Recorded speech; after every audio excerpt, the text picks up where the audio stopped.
everyone. Today is the 16th day of learning English and specifically we are learning idioms. So today again I have come up with two more idioms to share with you. So 16 plus 16 is equal to 32. Oh my god, 32 idioms I have shared so far. And I guess these idioms were as simple as a pie, right? Easy to remember, easy to pronounce every single word and easy to understand.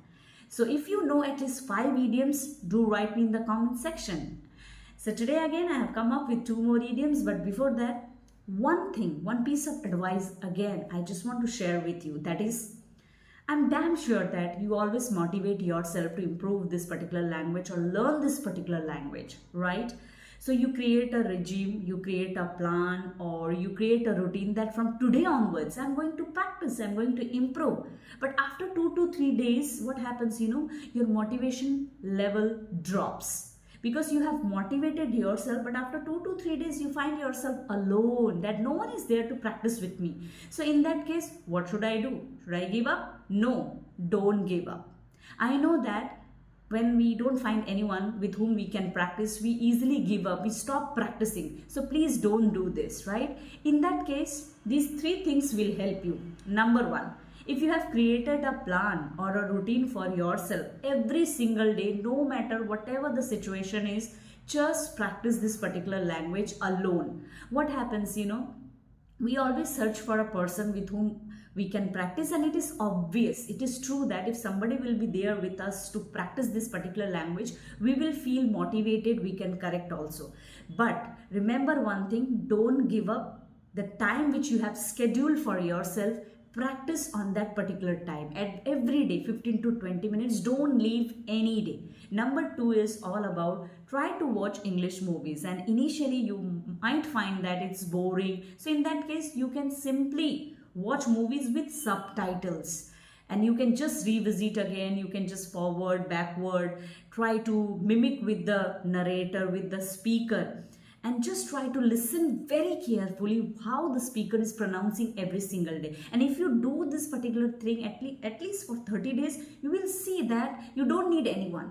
You can just practice with your own, right? At your own, and you will realize that you are improving. So don't wait for anyone. And yes, if you are not in a group, I would highly recommend that join my WhatsApp community where we all are practicing English. I'm just sharing the links and different informations about my webinars, courses. So you can just join and learn.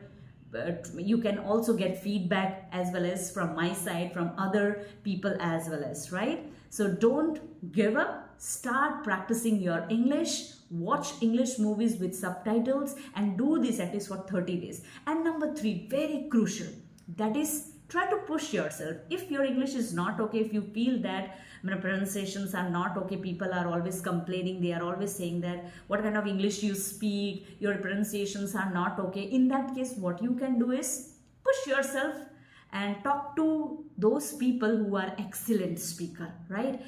What will happen in that case, that people will always help you and will always give you a suggestion that these are the areas you can improve.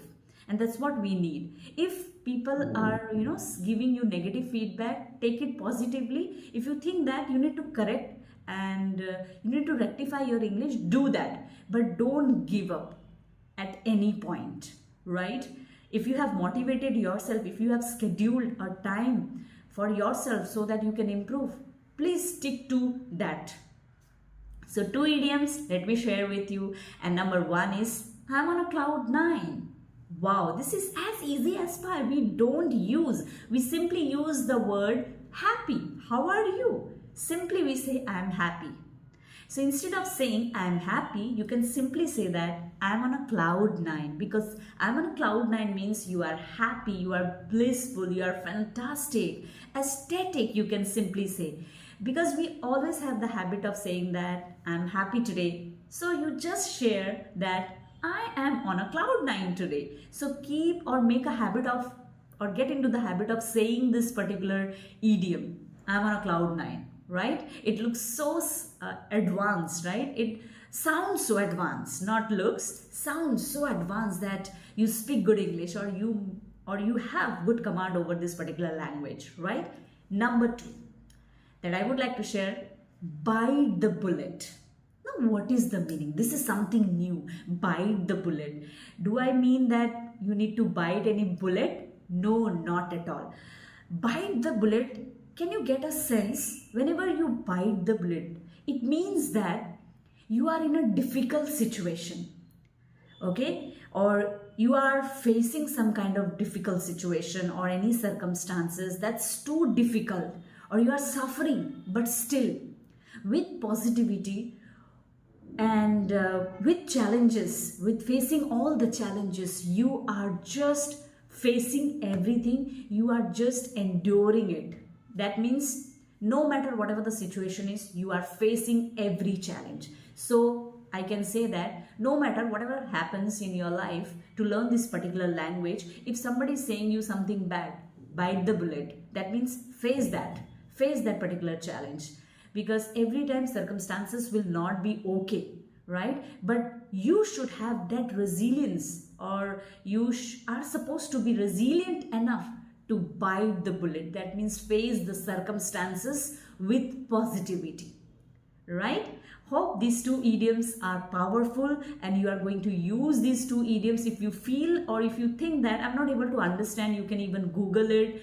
And I know that the way I have shared with you, these idioms are as easy as pie, and only the thing is to get the knack of it, you need to practice every single day. That is the one thing which I always say to everyone, to all my students, that implement whatever you are taking, whatever you are learning, and this is how you can improve your English, right? So do you want to sound like a native speaker? Do you want to sound like a pro? Do you want to improve your fluency, your communication skills? Because English fluency is different and communication is totally different. Learn English and then work on your communication skills. That means body language, eye contact, how you should organize your speech, how you should narrate something, or become or if you want to become a storyteller, in that case also you need some kind of formula so that you can apply before you speak.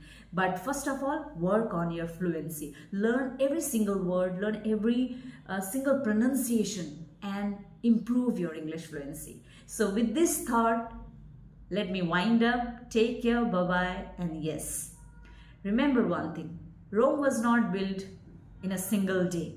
So everything takes time. Work on your goals.